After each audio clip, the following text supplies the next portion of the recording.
talking with one of my friends. Whenever I had the chance, even I try to talk with others also.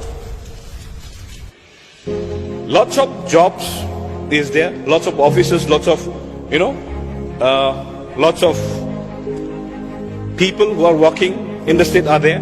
But we don't see any of the, markets that is run by the tribals, run by the Khasi, run by the Garos, run by any of our own indigenous people. When I look at the, hardware store, it is run by the non-tribal from the outside, not from Meghalaya. When I look at the barber shop, it is run by the non-tribal, not from the Meghalaya. When I look at any cobbler shop, it is run by the non-tribal. They are not from the Meghalaya. What kind of vocational training we are giving to our jobless student? I don't know.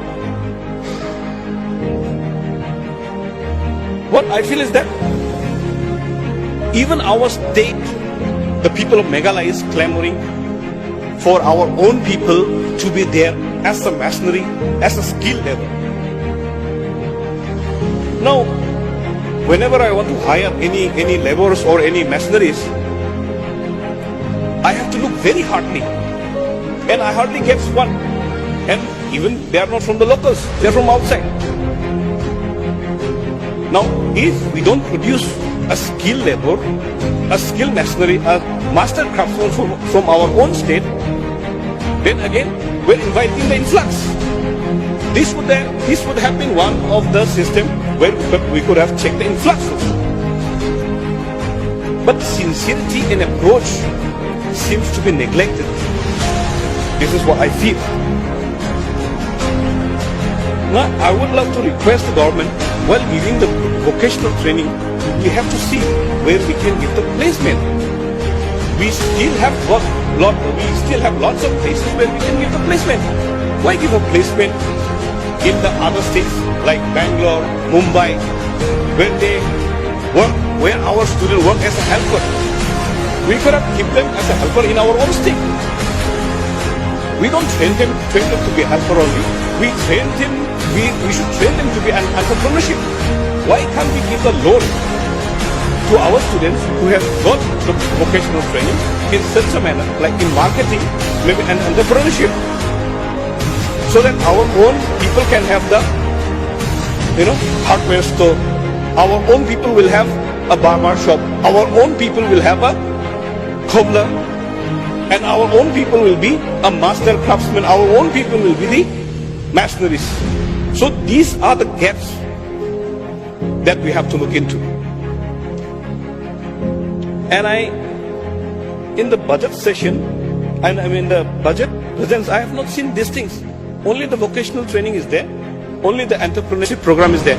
But that particular, training program has not been shown. I have not seen it. So I would love to request the government in the future, what is there to be filled up, what is there to be looked into. We should not just ignore it. The small things matters a lot. As I've been speaking about ignorance bringing chaos, graduated students, because we cannot give a quality education, that's why some of the graduate students, maybe they are blending with the other anti-social activities. So these small things can be looked into.